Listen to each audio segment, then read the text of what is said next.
Welcome to the Triangle Native American Society Speaker Series. This month we have Dr. Cedric Woods, a citizen of the Lumbee Tribe of North Carolina. He is a graduate of UNC Chapel Hill. He's a Tar Heel. We were there together. And the first Indian Moorhead Scholar at UNC. So we're very proud of that accomplishment. He's gone on to do further wonderful things in his studies as well as his work and professional life. And he has graciously offered to be our guest speaker this evening, and I will let him tell you a little bit about his topic for the evening, and there'll be time later for questions, but I don't think he would mind if you have a burning question and may need to interrupt him at any time. So I turn it over to Cedric Woods. Thank you so much, Curry. I really appreciate that, and I am delighted to be in this virtual space with you. In more normal times, not using a platform like this, it would be much more challenging and difficult to be with my dear friends in the Greater Triangle area and many relatives who are also on the call today as well. So I'm delighted to see you all and to be here with you. Before I go any further, I want to acknowledge that where my home sits in the Mattapan section of Boston is in the traditional homelands of the Massachusetts people, for whom the state is now named. I also want to acknowledge their near neighbors and relatives, the Wampanoag and the Nipmuc peoples as well. And all of these are communities that you will hear me reference multiple times throughout my presentation today. When Curry first extended this invitation to talk with Triangle Native, I said, well, Curry, you know me, I love to talk. That's not going to be an issue. The question is, what might you find it useful or interesting to discuss? And he threw out the topic, well, what about maintaining identity away from home? In essence, my paraphrase, Curry, you framed it much more articulately than that. And I thought about what it meant for me as a Lumbee person who has lived away from home now longer than they have in their home community. So I'm going to start my presentation now and hope that that works the way I'm planning for it to do so. And we'll do this. And if you all can just let me know if this is visible to you, my PowerPoint. I can't see you, but hopefully you can see it. Can anybody see the PowerPoint? I don't see it. Not yet. Okay, well, I didn't do something correctly then. Let me try that again. Because I've got lots of cool slides that I do want to share with you. And I think some of us who just called in won't be able to see it, so please hear that. Okay. So I'm going to try it again. Sharing a window, but it's not pulling up. Okay, I think I know what the problem is now.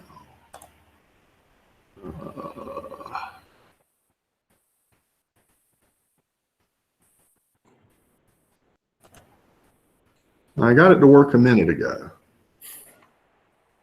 So I think we have to. Do you have? All right, so I click Present Now. Mm-hmm. I want to share a window. Mm-hmm. Ah, there it is. Now it found it. Excellent. Okay. How about now? Can you see the images? It's coming. Yep.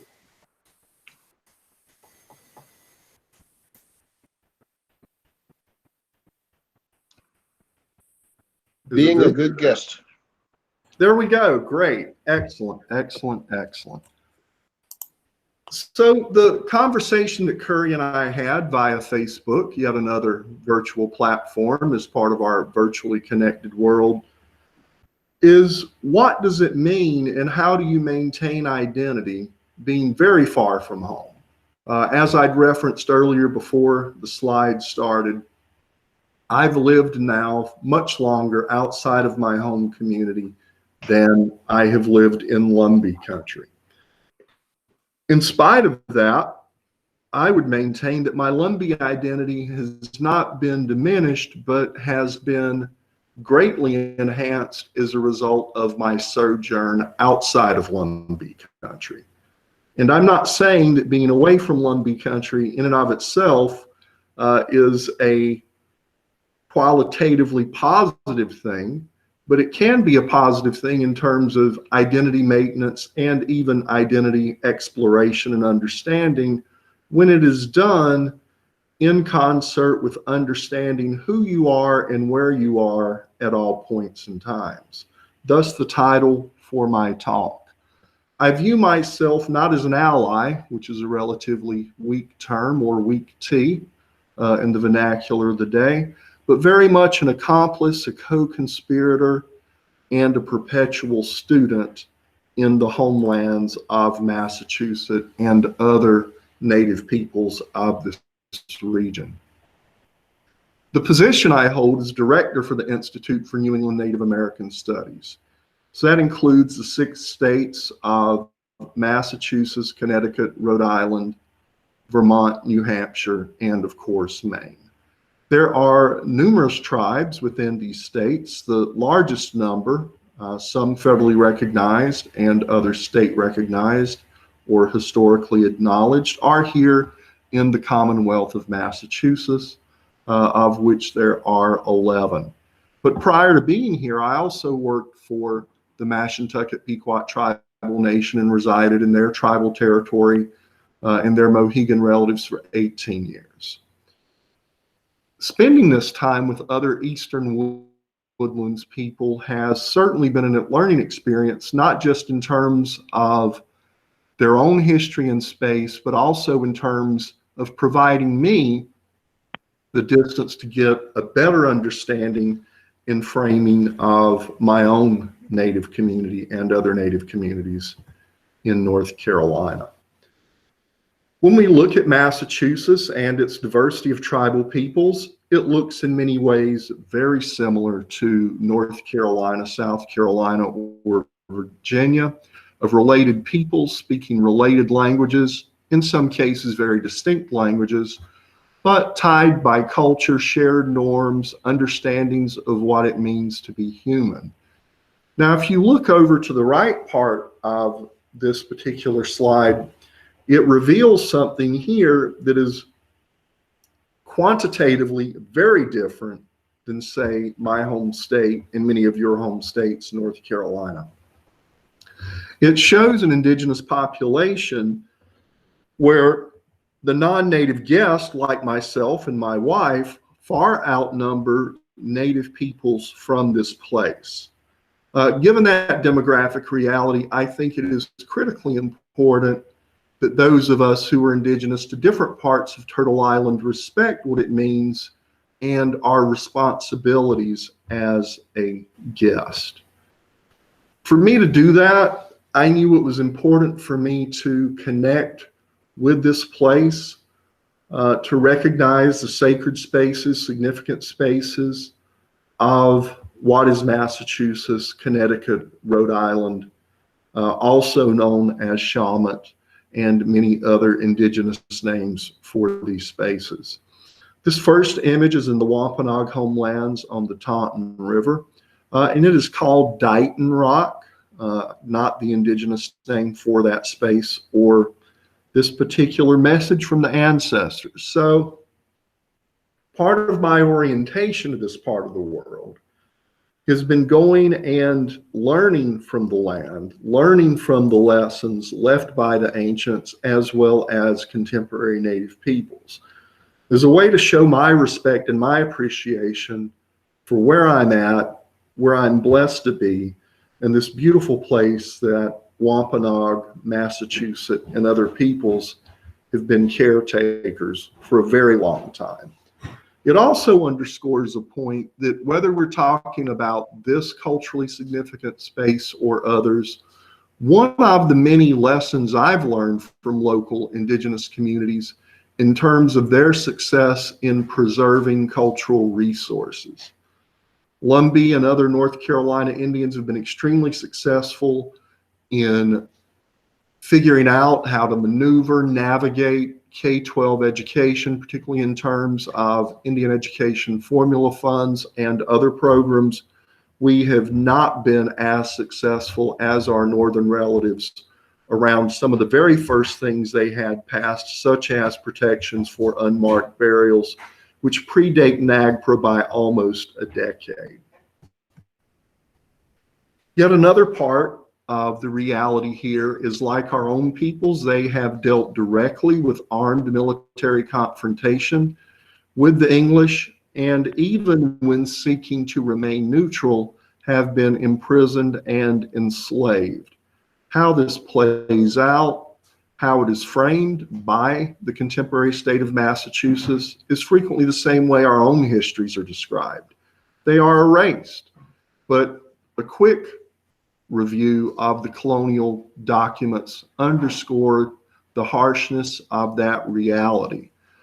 This painting is one done in the 1930s, and it is to represent the removal of Natick Indians. Natick was the name of a praying town, now referred to as the Natick Nipmuc people, the descendants. It actually was a combined town of both Massachusetts and Nipmuc peoples there that were interred on Deer Island, which I can see from my campus. So this is a significant space, a space made sacred by the death of over 500 Nipmuc, Massachusetts people on Deer Island, and many more Massachusetts people also forcibly interred on Long Island. But like us, they survived. And the story they tell is not just that of the interment and of the death of about half their population there, but about resilience, about contemporary Native peoples remembering, refusing to forget, but also refusing to let that pain define them, exercising resilience. The top image you see is the Boston Wastewater Reclamation Authority, and it is constructed directly on top of Deer Island, which is also the site of over 500 ancestors. Looking at these spaces, engaging with these spaces, helps me learn and helps me position myself to be a co-conspirator and an accomplice for their sovereignty, for their cultural preservation, and for the health of their communities. This is a homestead on what remains of the Hassanamesset praying town. They have about 4 acres out of 20,000 that they have maintained control of in perpetuity from the 17th century until today. On this 4 acres, there's an 1801 homestead, which is being currently under renovation and will one day house their museum. And it is also the location of their annual powwow. I've been here in this space with them at the powwow and in ceremony, looking at ways, thinking of ways to perpetuate their community into the future generations. Now, looking at all of this, you may ask yourself, what does any of this have to do with maintaining Lumbee identity? For me, it's done the following.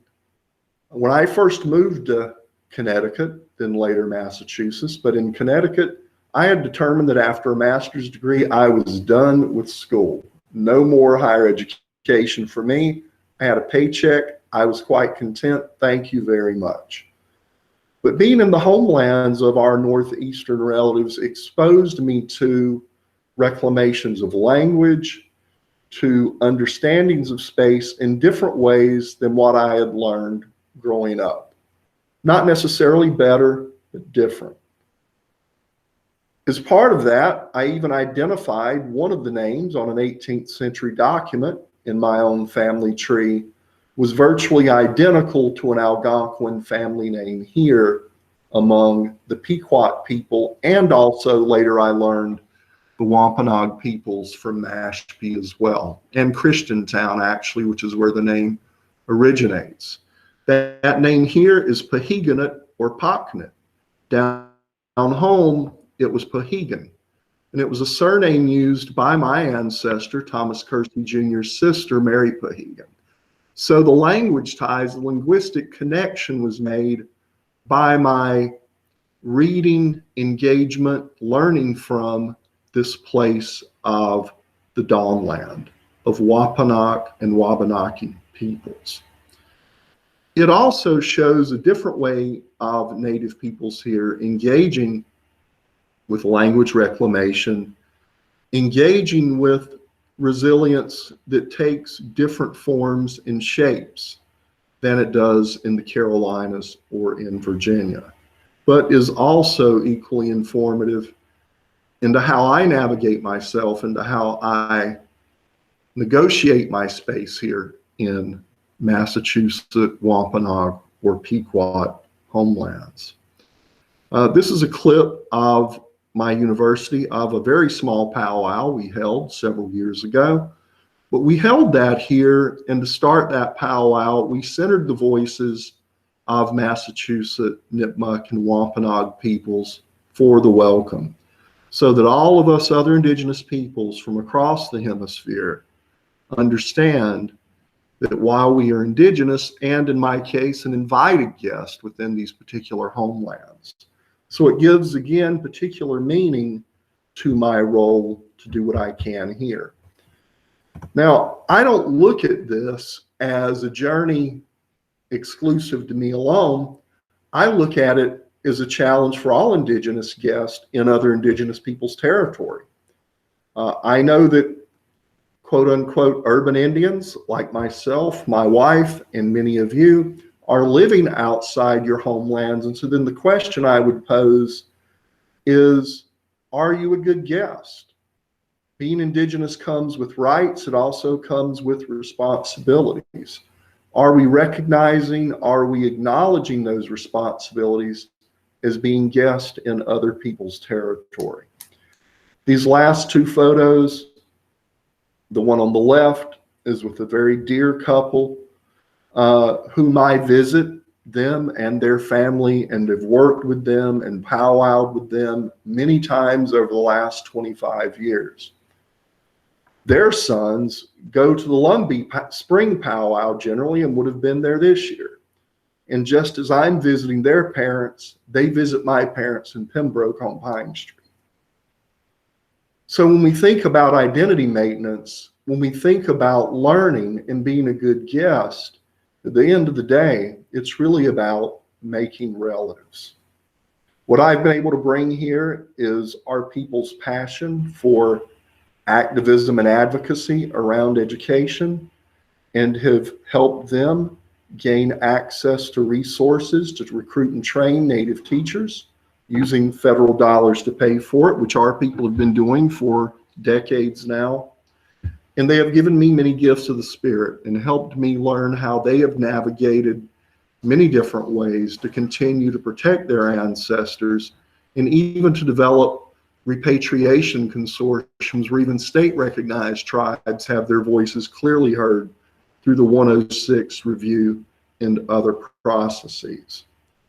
But these are just some highlights, if you will, among a 25-year journey here at this particular place. And it's how I think I've learned more about being Lumbee in New England and appreciate being Lumbee more since I've been north than I ever did living in North Carolina. Thank you, and I'm very happy to answer any questions that you may have. And I think I've stopped sharing now.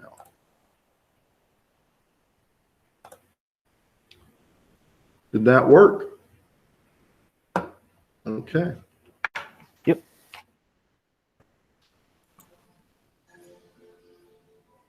I think I put a few people to sleep in 20 minutes. That's probably a new record. But. So what other tribes from North Carolina have you been in touch with in Massachusetts? In terms of people who live here? Yes. I actually relocated North Carolinians. North Carolinians, okay, okay. I have a high school classmate who is Lumbee, whose partner works in our College of Nursing at UMass Boston. So I have connected with her since I've been here. She's a couple of years younger than I am. I have a cousin who is related to me on my Bullard family tree and the Jakey Locklear family tree as well. And she lives in Quincy, which is a couple of towns over. There are, trying to think, North Carolinians. I got to be specific. I think that's about it in terms of North Carolinians that I've encountered here in Massachusetts. There are several in Rhode Island and Connecticut. But, oh, and then Rhonda Jones, I think many of you may know her brother Richard Jones. She and her husband, who is Mashpee, live up on the Cape in Wampanoag territory. So maybe 4 or 5. Not a long list, Curry. Dr. Woods. Yes, Danny. You know, we fight this issue of being invisible within state government here and invisible within the academic community also. Mm-hmm. Have you found any way to increase visibility within state government and within programs within universities? There are lots of challenges here. In some of it, in the very first slide I showed you, was about the relatively, so Massachusetts has the largest number of American Indians in New England, 50,000. That's 1/4 of the number of American Indians in North Carolina. So the visibility in terms of numbers is even more pronounced here. The big difference that I have found is that so much of the origin story of Massachusetts is tied to the myth of good relations with Native peoples, that they have a higher degree of investment in perpetuating that. Now, I disabuse them on a fairly frequent notion of the myth via things through discussions and sessions about Deer Island, about the encouragement of the Stockbridge people to leave Western Massachusetts after they lost 90% of their male population fighting as allies, besides the Sons of Liberty. They're now in Wisconsin, by the way. So for Massachusetts educators, they have a couple of touch points to build from, so they don't face quite that same type of erasure. Here, though, it very much is an over-historicization of Native peoples. In North Carolina, it's an emphasis on us in our present condition, and even in our own communities, not necessarily having a clear through line back to pre-contact indigenous peoples. And that's something that I particularly appreciate here, is the effort and work they've done to not have these breaks or suffer these types of cognitive dissonances, if you will. Now, in higher education, they've been pretty astute. One slide, which I think I may have forgotten to show, is in the state of Massachusetts, they have a Native American tuition waiver for all state institutions that is not need-based. So if you're a member of a state or federally recognized tribe, or a member of a status First Nations band from Canada, and are a resident in Massachusetts, you don't have to pay tuition at my university, UMass Amherst, UMass Dartmouth, UMass Lowell, Salem State, Fitchburg State, Framingham State. Doesn't cover fees, but it's a guaranteed educational benefit. We have nothing comparable in North Carolina. Why not? That'd be the question I ask.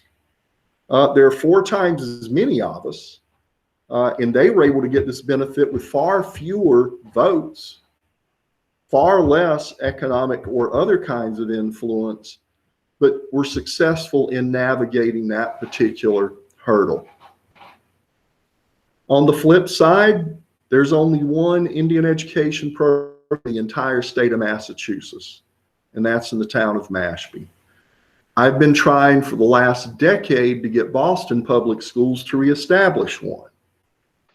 So different challenges based on the small numbers. Maybe the small numbers is why they were able to get the tuition waiver, because the state didn't think it would actually cost them a lot of money. And it doesn't. I have periodically made requests about how many people are using it at my campus, and it's usually under 15. Never exceeded that. So the financial impact has been minimal.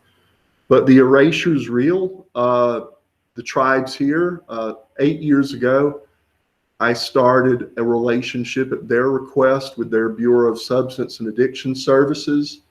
And it was a couple of workshops and presentations to their staff, because they recognized that they did not have enough materials to engage and work with Native communities. That's grown from a couple of workshops to now I'm going to have contracts for $582,000 for prevention work in Native communities and treatment support.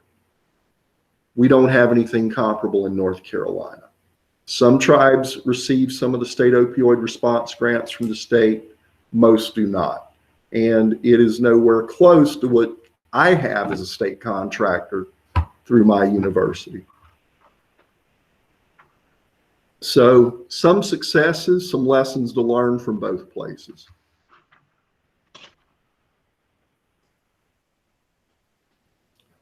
Ryan? What, if anything, are the big private schools up there doing to join you in higher education efforts?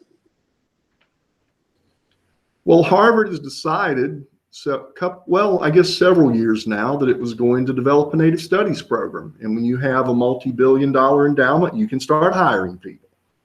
So they've hired Phil Deloria and Joseph Gong, two Native faculty. Delighted to have both of them here locally now, as well as Taya Miles, who is not Native, but is a MacArthur Genius Award winning scholar looking at African and Native relationships, primarily in the Cherokee Nation, but certainly expansive of looking at African American history in places like Detroit and elsewhere. So they are all in terms of growing that particular discipline. Northeastern has two Native faculty, Ellen Cushman, she's a linguist, Cherokee Nation of Oklahoma, and Mary Jo Andrecken. She's a full professor of biology and runs the lab there. And then they've hired a colleague, Nick Brown, non-Native, but trained under Jackie Rand, a wonderful person, geographer, who teaches Native Studies classes as well. So some of the schools, I'd say, Ryan, are making efforts towards offering classes in. But between us, my university and Harvard, we have the largest numbers of Native students. Not what I'd like to see, but more than other institutions. So follow up to that, are the private schools recruiting students from outside of New England? Because that's what happens here in the Southeast. The private universities recruit in the Western U.S. Generally. So Harvard had a big celebration about their first Wampanoag graduate in 300 years about 10 years ago now. So yeah, I'd say there was a big gap between the 17th century Indian College at Harvard, which is one of the ways they raised a whole lot of money, as did Dartmouth. It was actually Sampson Occam, a Mohegan minister and missionary, that raised tons of money for Dartmouth and got them started, to now. There are some Native students at present from regional tribes, never a large number. The vast majority are from elsewhere. And again, part of that is that demographic reality of tribal communities in Massachusetts are relatively small. Mashpee would probably be the largest at around 2,000, 2,100 enrolled members. It's a sad joke, but one that I tell.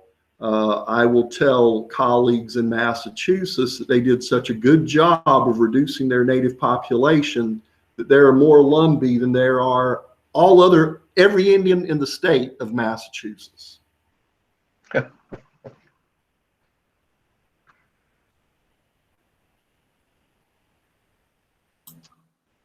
Can you say a little bit about the incident with the Mashpees and the Trump administration retaking their land or taking their land out of trust and holding them up? Sure. So this is one of these scenarios. You look at it, you ask yourself the question, well, what are the driving factors? I would posit that there are provable anti-Indian gaming interests who themselves own gaming operations, who are afraid of competition, mainly the Twin Peaks Casino in Rhode Island, and their owners don't want any native gaming establishment in the South Shore. It would provably, I think, cut into their revenue. And those same owners have close connections with the current executive branch. So I think it's pretty clear in terms of the opposition to Mashpee having land in trust. And it is part of an ongoing effort. So we all learn about, or should, the Dawes Allotment Act, which was a federal legislation that allotted and broke apart collectively owned Indian land. Well, Massachusetts did it one better. When he was Attorney General Dawes, before he became Senator Dawes, Massachusetts enacted its own Allotment Act. So a decade before the General Allotment Act, Massachusetts attacked collective land ownership and tribal land holdings. Mashpee in particular voted against and opposed having their land tenure system changed. One of their elders rather prophetically said that he was very much concerned that his people would become homeless in their own homeland. And they lost around 70%, lost control of around 70% of their property in between the passage of that act in 1870 and the Great Depression. And they've been trying to recover from that land loss ever since. So had the state not violated federal law, they wouldn't need to be applying to have their land put back into trust, which most of the acreage they're talking about, there's some in Taunton, which is part of traditional Wampanoag territory in that area for a gaming operation, but the majority of it was for housing, healthcare, community center within what was the praying town of Mashpee, or the Indian Reservation or Indian District. It was called all three things at different points in time. And that struggle continues. The executive branch is appealing a federal decision which ruled in favor of the Mashpee and remanded it back, saying that they had to reconsider taking it out of trust based on the accumulated evidence as opposed to cherry picking which facts they would take into account or not. So that's an ongoing struggle that can be viewed very much as an existential threat in terms of Mashpee jurisdiction over their lands.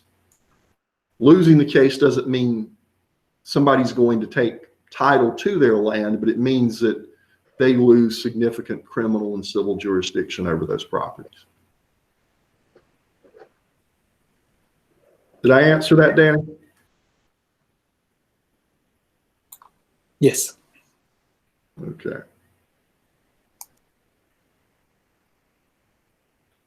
Lisa, do you have any questions? No, I apologize for being late, but it was Allison's birthday. I'm sorry. Well, I do follow Facebook, so please tell Allie I said happy birthday. And is that I will. Rod in the background? Yeah, he's about to go plant collards. Hey, Rod. What's up, guys? Yeah, I can't get anything done during the day.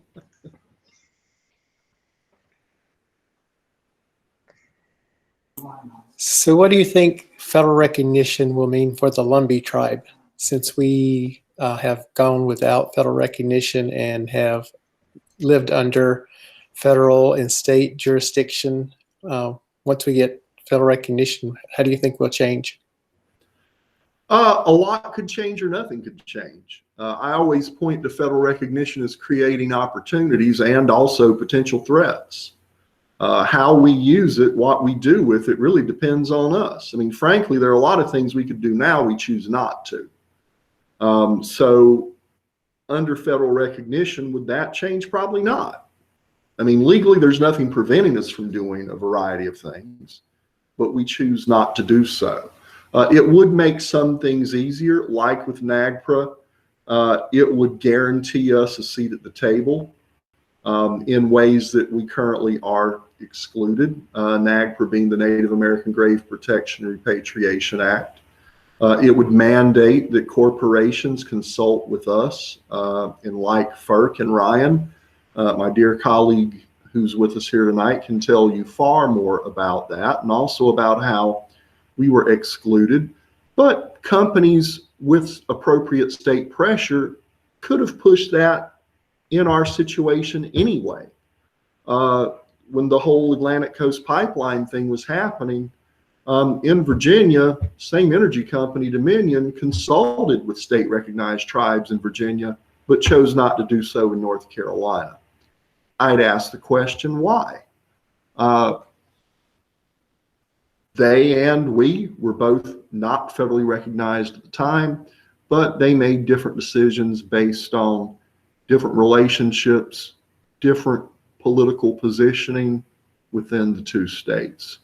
It could certainly open up the possibility for much greater resources in terms of healthcare, Curry, which I certainly see as an ongoing, huge, crying need and deficit for our community. In terms of additional dollars, people are convinced that there's always lots of cash that's going to roll in, not in any terms of discretionary funding. Maybe we pick up $1 million or less, maybe $1 million in terms of tribal priority allocation funds. But again, not huge amounts. The healthcare would be the biggest benefit. And again, what we choose to do in terms of jurisdiction. But if we didn't take any land into trust, none of that would change either. So there are federally recognized tribes that have been recognized for decades and have not done a lot in terms of economic or other development. In some cases, they've wanted to and have not been successful. In other cases, they've chosen not to. So again, it really depends on the priorities within the community in terms of how we choose to assert sovereignty. It's not just enough to be recognized. It then requires an active exercise of for it to truly be meaningful. And again, I'd maintain that we have a lot that we don't exercise at present.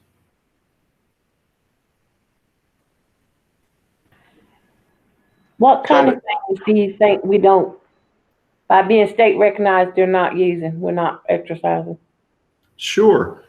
Well, there are different processes, and I think it's finally starting to change, but through A8 certification of businesses, I mean, that's something we can do now. The Lumbee tribe does have Lumbee Tribal Enterprises.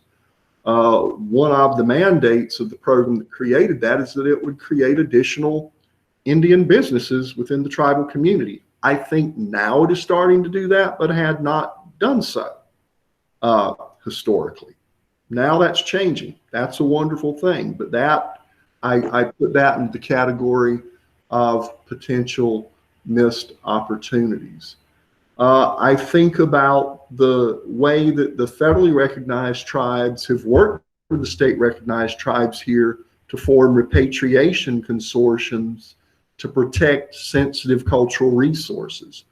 So what that means is the Aquinnah and the Mashpee, as federally recognized tribes, entities can't do large scale projects in using federal dollars or any kind of mix of dollars that may impact cultural resources without formal consultations. I think we could reach out to our relatives in South Carolina or Virginia who are federally recognized and ask if they would be willing to include us into such a consortium so that we would have a guaranteed seat at the table. We haven't done that, or to my knowledge, we haven't done it. But I'm 99% certain we haven't done that.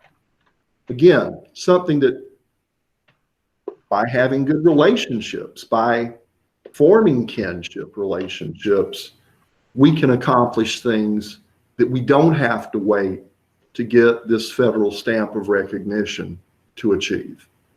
So those are a couple of examples. Cedric, I have a question, just kind of veering off topic a little bit, but thinking about relationships between, for North Carolina, was between state recognized and federally recognized tribes. I think we all know that that's been not a contentious relationship, not good over the years. How do we, you know, in a perfect world, we would, you know, have a better relationship with the Eastern Band of Cherokee, but how do we kind of move past that? I mean, it is what it is, right? I mean, how do you move past that, but still move American Indian business and affairs forward in the state, considering that, I guess? It's a tough question. I wish I had an easy answer to it. I'd say there isn't one. There has been a series of missteps, and I'd say probably on both parts, that have led to the current situation. But I have seen some pretty amazing things happen here in terms of internal disputes in tribes that were resolved just as a result of people in both camps refusing to give up. And I'm not being Pollyannish in relation to this, because, you know, again, in two situations, some splits that people had said, well, that's never going to be resolved, but people kept open the channels of dialogue. And ultimately, there were leadership shifts that allowed those connections to form and evolve in a very different way. I don't know that that's going to happen anytime soon with Eastern Band. Doesn't mean that I would stop maintaining even personal relationships separate and apart from the political, because it has to start somewhere. In an attempt to identify any shared ground would be a success. And I always found it ironic, given the political opposition from both Cherokee Nation and Eastern Band, that a lot of my best friends throughout academia have frequently been people from the Cherokee Nation of Oklahoma or Eastern Band at times as well. It's one of those things that kind of worked out that way. But I wouldn't say lose hope. I'd say we have to think of different strategies, because whatever we've done in the past hasn't necessarily worked. Danny? Does the, in North Carolina, I don't know of any university that does includes in the curriculum anything about state recognized tribes. Do any of the universities in your area include state recognized tribes story in the curriculum? Well, so I guess I'd have to take a step back and say, when you're talking about the curriculum, if you mean in terms of the Native Studies classes we teach, absolutely. My university, one of the images you saw was the sacred paddle of Deer Island. We're actually a large sponsor of that, and have our students go out and have banners of support, and they participate in the public pieces of that paddle. And it is when they row from the old praying town of Natick to Deer Island on the Charles River. It is a way to remember their 500 ancestors that never left that island, that died there. They're not a federally recognized tribe, but they are very much front and center in terms of our relationship with that place and our relationship with that community. Same's also true with the Massachusetts. Any initiative that we have One of the images I showed of the elder couple at the end at Mashpee, I got some grant funding to create this series called Conversations Forum with Massachusetts Native Peoples. And that's who the majority of people who participated were, as well as the federally recognized tribes. But the state recognized tribes' voices were just as central as the federally recognized tribes. And a big part of that has to do, Danny, with the federally recognized tribes here. None of them were recognized before 1980. So still a relatively new thing. Mashpee was 2007.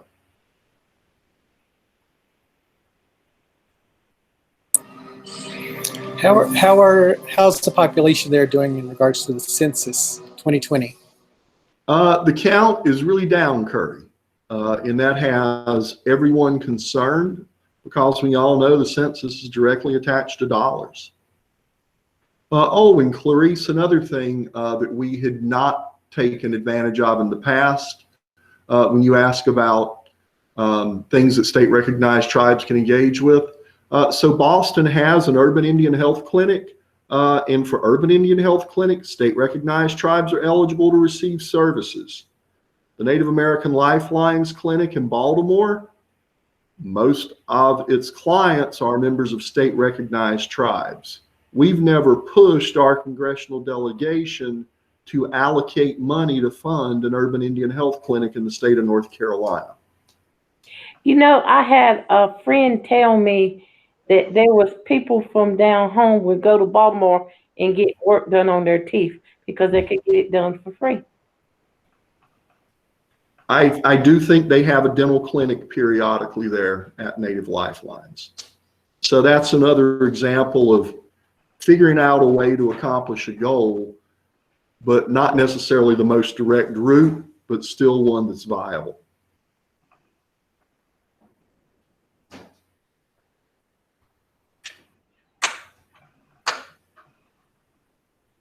Christina, I can't believe you don't have a question.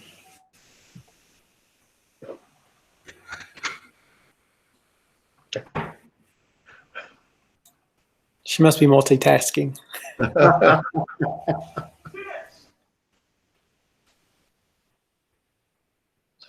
There's I didn't know if you were aware of it, but there was a young lady from Saponi who was student body president at UNC Chapel Hill last year. Oh, that's great. I did see that. That was excellent. Excellent to see. Great to see that positive things are still happening there.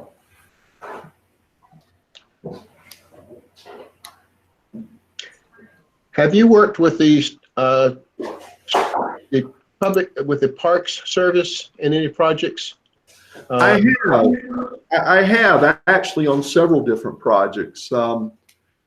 I didn't have any photos in this presentation, but I'd received contracts with them in the past to do Native American festivals on George's Island and Pettix Island. I've been involved in some of the consultations they've done and looked at doing with local tribes, connecting Native youth in particular to programs out on the islands. And I currently have a contract with National Park Service to do the ethnographic assessment for Werowocomoco in Virginia. So both state parks and federal parks? National parks, yeah. National. Yeah, I actually haven't, I'll take it back, Danny. I haven't done anything with state parks. It's National Park Service. I've in very close conversation with their tribal liaison for the Northeast, which runs all the way down through Virginia. So it's Virginia to Maine. But North Carolina is not part of his territory. So there's a different liaison for that area.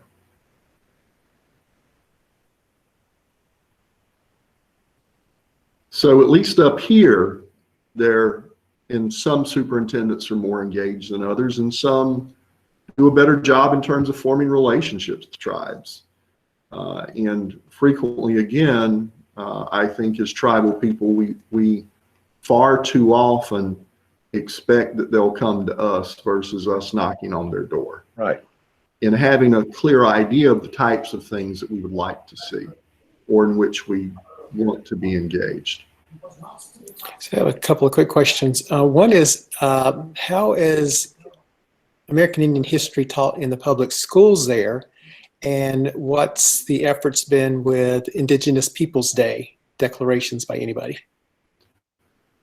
So I'm part of a group to do a variety of things. One is to get rid of native mascots in the state of Massachusetts. There's state legislation in for that. There's legislation in to change Columbus Day to Indigenous Peoples Day for the state. And I was part of the State Curriculum Review Framework Commission a couple of years ago. So I was in the room involved in making recommendations for modifications to the statewide curricula for history and social studies for K-12.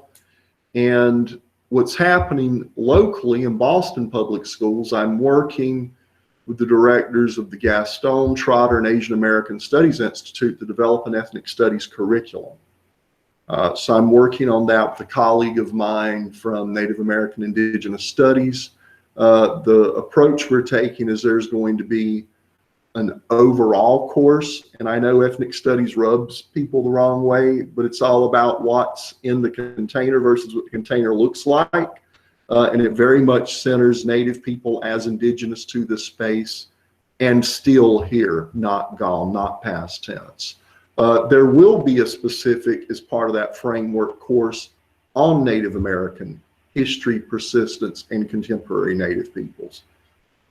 That's going to be part of the curriculum, 9th grade through 12th grade in Boston Public Schools. But like North Carolina, each district sets its own agenda and allocates its resources to figure out how to do that. But there are several other school districts that we've been approached by once they heard about the contract with Boston Public Schools to do the same kinds of thing. And my big push here again is I'm drawing upon my history, participating in Indian education programs in North Carolina to work with the tribes and Native urban organizations to pressure local school districts to start Indian ed programs. And I always position it, districts love to talk about how broke they are. I said, well, you must not be too broke. You're leaving free money on the table.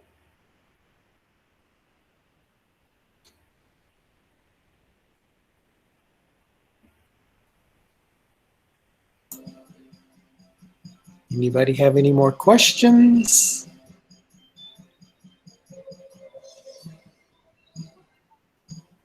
Danny? Any questions? Elisa? Elisa's been very, very instrumental in getting the Indian Ed program started for Johnston County schools. So saw the benefit there. And Clarice was very beneficial in establishing the Indian Ed for Wake County school system, as well as Ryan Emanuel, who's involved in the parent committee. So they're active and growing. If you get enough of parents together, they don't have a choice but get in the school system. That's how it works here. Yeah. And I have one last question. Have you done anything up there with land acknowledgement statements? I know there's gotten some buzz down here. We did one at Dix Park recently, and I know the National Museum and Ackland Museum over at Chapel Hill, they want to do one, as well as UNC. I didn't know how that's going up there in the Northeast. They are the subject of a lot of discussion and some controversy. My position has always been that for an institution to do that, it means that they actually need to have a relationship with the people they're acknowledging. And frequently that is not the case. And I have told administrators quite bluntly, you may get called out, and I will not defend you if you get called out. If you're positioning yourself that you have a relationship and you don't. Now, I give a land acknowledgement because, as you have seen from my presentation, this is how I recognize my responsibility to these communities here. I don't just talk the talk, I walk the walk. They don't do that. For them to do a land acknowledgement and to not have to say, This is an aspirational goal. We hope to get here. We're not neighbors, we're occupiers. Different kind of thing. But yeah, I think it's important for people to know on whose indigenous territories they are. I mean, that was really, if nothing else, the point of how learning this didn't decrease who I was as a Lumbee, but actually enhanced my understanding of who I was by being able to ground and contrast that with other indigenous experiences, particularly of our close relatives from other Algonquin peoples. So yeah, it's discussed, but that's always how I frame it. It's a wonderful thought, but make it actionable, make it real. Otherwise, it's not really worth the paper it's written on. Cedric, I remember when you were a student at Carolina that you got into, you raised some issues and had conversations with the chancellor then, Paul Hardin. Yes. Who's your inspiration to help you get to where you had that confidence?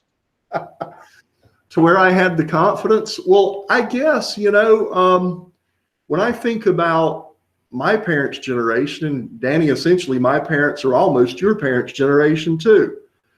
People in their late 80s. I mean, these were the folks that were involved in running the Klan out of Maxton.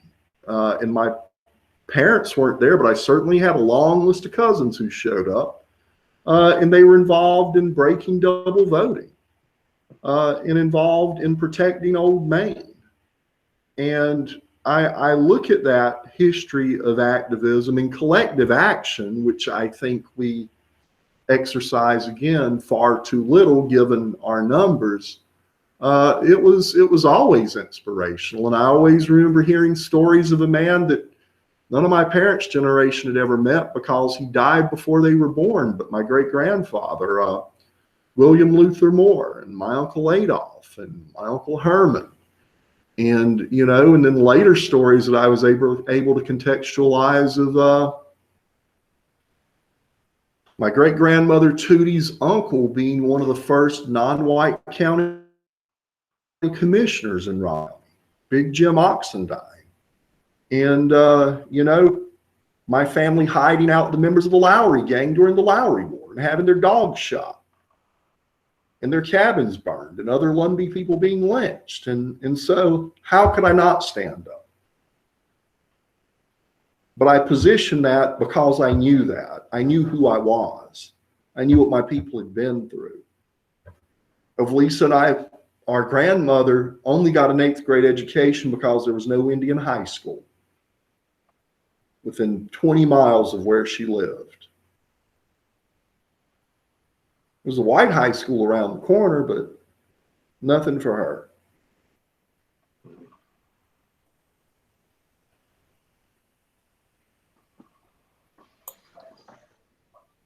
All right. Well, I think that concludes the presentation for tonight. I appreciate you taking the time out this evening, Dr. Woods, and sharing your words of wisdom with us.